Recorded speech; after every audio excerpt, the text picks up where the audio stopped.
And welcome everyone to our WKYC end of the Cleveland Browns season roundtable wrap-up show. I'm Dave DeNatale. My colleagues around the horn, let's go to it.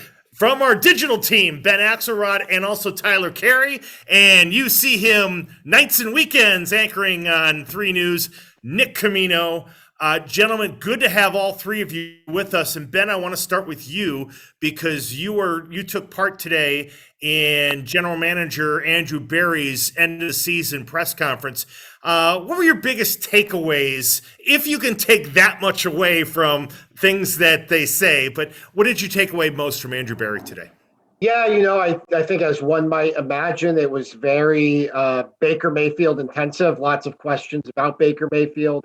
Lots of questions about his future with the Cleveland Browns. Andrew Berry kind of towed the company line, said what Kevin Stefanski said on Monday, that the team right now is planning on Baker Mayfield being its starting quarterback in 2022. And I know we'll dive into that, but I think that was kind of the biggest thing, is that this team right now is in a position where it's planning on sticking with Baker Mayfield moving forward. Let me bring all three of you in on this first question, and we're going to get to the quarterback, as Ben said, but just from an overview, as we look at where this team is now, and we all thought we would be thinking about a team that would be in the playoffs once again, like they were this time 12 months ago. Where did things go wrong, maybe most in your minds? And Nick, I'll start with you, and then TC, and then over to Ben. Where did it go wrong as you think about this season? First of all, I was told we weren't supposed to do this for 3 or 4 more weeks. This thing was supposed to happen at the end of February, this wrap up, right? You have to remind us of that, really. Right? I mean, listen, I think I don't want to say the beginning of the end, but the beginning of where things started to kind of spiral, it appeared, was when Baker Mayfield attempted to make a tackle against the Houston Texans on an interception. I mean, he was never the same. The team from that point, really, was kind of lacking consistency. And I think that was really the beginning of it. Do I think that was all of it? No. I mean, obviously you had the Odell Beckham Jr. situation. You had injuries. Everybody we know in the NFL dealt with COVID. But, I think it was a laundry list of things that went wrong for the Browns. And yesterday we even heard about perhaps some communication issues. But on top of but if you're asking me where I think it went wrong, where it started at least, I think it was that week 2 win over the Texans where Baker hurt himself. TC? Yeah, I would agree with sorry, Dino. I would agree with Nick there. I think we all kind of look at that as the climax, as he said, the beginning of the end, when Baker made that tackle and tore his labrum. I also think, and this has been a point that's been hit over the head for the last few days, it's just a almost complete inability to win close games against other contending teams. And that really goes back to week 1, whether it was the Kansas City game, the Charger game, the first Steeler game, going into Baltimore and intercepting Lamar Jackson 4 times and still not being able to win that game. Playoff teams, Super Bowl contending teams, have to pull those out at least a little bit. And I think we look back on it, 6 of their 8 losses were games, or 9 losses were games that they could have easily won. You win 2 of those, not even half, you're in the playoffs right now. And what's the old mantra? Good teams find a way to win, bad teams find a way to lose. Not saying the Browns were horrendously bad, but when you're not that great a team, apparently, you're going to find a way to lose those games. And that's what they did. And because of that, we're not talking about a Super Bowl run this year. Yeah, the stretch that stands out to me, and this doesn't maybe seem like an obvious stretch, but it's kind of where I just got the sense that, hey, this thing could really come off the rails, is I think if you look back to, it was week 6 when they hosted the Arizona Cardinals, and that was coming off the loss to the Chargers.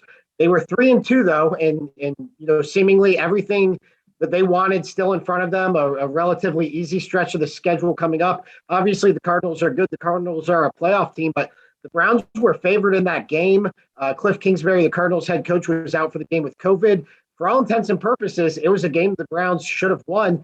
The Cardinals came in and just kind of smacked the Browns around and really ran them off the field. And that was just one of those games where I was thinking to myself, if the Browns are who we think they're supposed to be, like this is not the way this game should be going. And that was the game where Baker Mayfield re-aggravated the shoulder injury. They came back and they beat the Broncos on Thursday Night Football, but then the week after that, they lost that ugly game to the Pittsburgh Steelers on Halloween.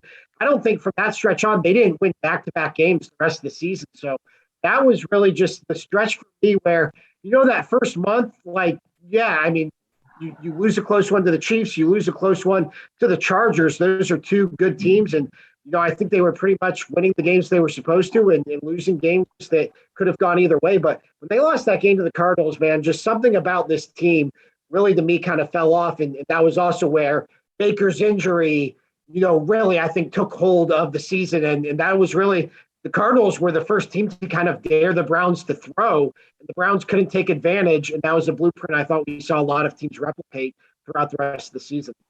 Which leads us into the quarterback discussion. And, Ben, I know you've on Twitter, you've mentioned it today, and I know you talked about it. I mean, it's pretty rare that anybody who is on the rookie contract gets to the fifth year like this with no clear definition of his future. It's kind of like we're just going to play things out. And I still don't know if Kevin Stefanski and Andrew Berry, much less the four of us, really know what the Browns have in Baker Mayfield as a future franchise quarterback. Do you?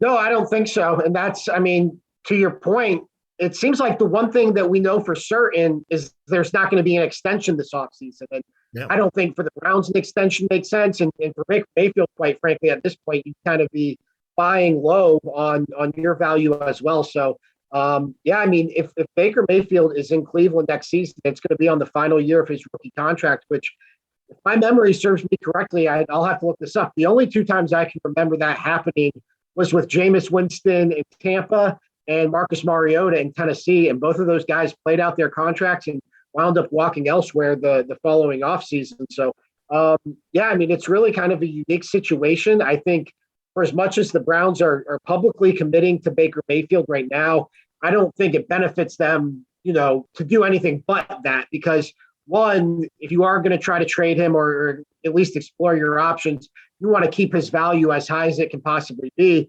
And then two, there's always the chance Baker Mayfield is back. I mean, right now, I think he's probably the front runner to be the Browns starting quarterback. So you certainly don't want to fray that relationship either. But, right now, I know the Browns are publicly committing to Baker Mayfield. I just think at this point in the offseason, it's so early, it's hard to really commit to anything because you don't know how the rest of this market is going to take shape. You could say you're planning on him coming back, but as we know, plans can change. Nick and Tyler, where are the two of you with Baker Mayfield and the Cleveland Browns after 4 seasons as you think about the position at quarterback in this team going forward?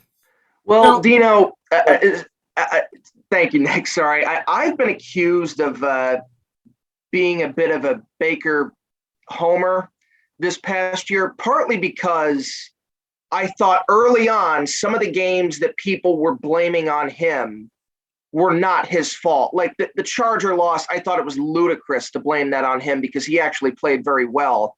The first Steeler game, he didn't play great, but if Jarvis Landry hangs onto the football, they win that game. If the defense can stand up late, they win that game. Even the New England game where he played bad, the whole team played bad. So to blame it on one person is just not, that doesn't really make sense. But later in the year, especially, I think the turning point was that Packer game where they went in there on Christmas Day and he throws 4 interceptions. That was really the first time I thought you could definitively point to a game, a loss for the Browns this year and say they lost that game because of the quarterback. Right now, I'm very up in the air on him. I've seen him make elite plays. I've seen him make great throws. I know he has that ability. And as much as we talk about Andrew Berry and Kevin Stefanski kind of parsing that language, we expect him to be back and all that, it does seem like they are kind of blaming the lackluster year a little bit on the injuries. But you also have to look to win a Super Bowl, and I think the Browns feel like they have a base that could get them to a Super Bowl, you need to have an elite quarterback. And I can really only point to 3 games this year where Baker was elite. Kansas City game, the Charger game, and the Bengal game. 3 games. They lost 2 of those. And I know even good quarterbacks, really good quarterbacks have bad outings. You can't only be really good in 3 games and expect to be a quarterback that is going to take your team to the promised land. So I don't know if that means they look at another option. I don't know if there are a lot of realistic options out there at this point, but clearly things are going to have to change, whether it's bringing in a new guy or him just being better next year, because this season, and I think you would agree, was not good enough. Nick? Yeah, I think the jury's out right now. I mean, the only issue that I have is almost going back to one of my own pet peeves, is complaining about something and not having a solution. That's how I feel with Baker Mayfield. I'm complaining about him, but I don't really have a solution right now. I mean, do you have options where you could, try to work some sort of trade or draft a guy or bring in a competition for, I don't know how realistic any of that is. So, but I'm also not at a point where I'm really sold on him as being the franchise quarterback. To go back to the report that we heard on Sunday from NFL Network, and everyone's saying that they're moving along with Baker. What else are they going to say? You know what I'm saying? At this point, I think a lot of the reports that we read on Sunday were some of the same reports, some of the same people that were saying, well, now Carson Wentz is going to definitely be back in Philadelphia. Well, now we see that he's with the Colts. So, I mean, I think we got to be careful. I'm not accusing the Browns of any sort of like damage control or anything like that, but I'm almost thinking to myself, okay, was that floated out there to say, hey, listen, everything's okay. Let's not worry about it. Things are okay here in Cleveland. I mean, this is going to be a long offseason here. I think there's going to be, a lot of things that are swirling out there. Baker still has to get surgery still coming up. So, we'll see what happens with all of that. But, yeah, I don't know what the best solution is. But right now, it still doesn't feel like Baker Mayfield. Ben, if they being the Browns, were wanting to go in a different direction, what kinds of directions would be possible given the restraints of salary and what moves you could do? Yeah, I think there's a number of directions you could go in if you wanted to, consider your options. The Browns are actually set up pretty well salary cap wise, at least for this offseason. It's going to start to get kind of muddy in the future, but the extensions really start to kick in this year. There's some obvious cuts you can make to clear up some cap space. But when we talk about quarterback, look, I think there's different tiers to all of this. There's, I think the level 1 tier of elite quarterbacks, that's Aaron Rodgers, Russell Wilson, potentially Deshaun Watson based on his legal situation. Those are all guys who could conceivably be available. I don't know how realistic it is the Browns could get any of them, but I think they're going to be at least, possibly on the market. Then there's kind of this second tier where really based on the first tier, there's going to be dominoes to fall. You have Derek Carr available. I think with what's happening in Minnesota, you could definitely have Kirk Cousins available. Out in San Francisco, Jimmy Garoppolo is having a nice season actually for the 49ers. He's probably going to be moving on since they drafted Trey Lance. Those kinds of guys could be available. Then there's kind of this bottom tier of quarterbacks, Marcus Mariota, Mitchell Trubisky, guys who are intriguing, but maybe not necessarily definitive upgrades from Baker Mayfield, but guys who kind of like when Tennessee brought in Ryan Tannehill with Marcus Mariota, maybe guys who are getting a second chance. So I think there's tiers to all of this. One thing I'll disagree with Tyler on, though, is he said you need an elite quarterback. I don't think the Browns need an elite quarterback. I think they just needed average quarterback play this season. I think you look at a guy like Jimmy Garoppolo or Kirk Cousins, and the Browns are probably AFC North champions this year. So that really, I think that's kind of a low bar for improvement from what the Browns were getting from their quarterback situation this year. But, Ben, that's even more of an indictment on how poorly Baker Mayfield played then. I agree. I fully agree. And to piggyback off of what you said, more often than not, I think you need an elite quarterback to win a Super Bowl. Obviously, there are exceptions. Trent Dilfer is the one I think we always think of. No disrespect to him. He did win it. But, and to me, when I think of elite, I don't necessarily always think of Aaron Rodgers or Tom Brady or Drew Brees. I could think of guys like Eli Manning. Joe Flacco, Jim Plunkett back in the day, guys who weren't top tier, but who could go out and win you those games. And I personally, for my definition of elite, I could put a guy like Jimmy Garoppolo, who has been very good when healthy, in that category. I'm with you. I don't necessarily think that those options of Aaron Rodgers, Russell Wilson, Deshaun Watson are all that realistic. Watson, maybe, if that legal situation gets cleared up, which is a very huge question mark because those are some serious allegations. But as far as what you guys have both said, as much as Baker was not very good this year, I don't necessarily want to move on with him unless I'm pretty sure I'm getting a guy who's an upgrade. Even if it's just a guy like Cousins or Garoppolo, I think that's an upgrade. If it's Mariota or Trubisky, that to me is not doing better. So I'm not going to bother making that move. And right now, that could be their only option. So why do it at this point? Me and Tyler's Go ahead, definition Nick. of elite is definitely different.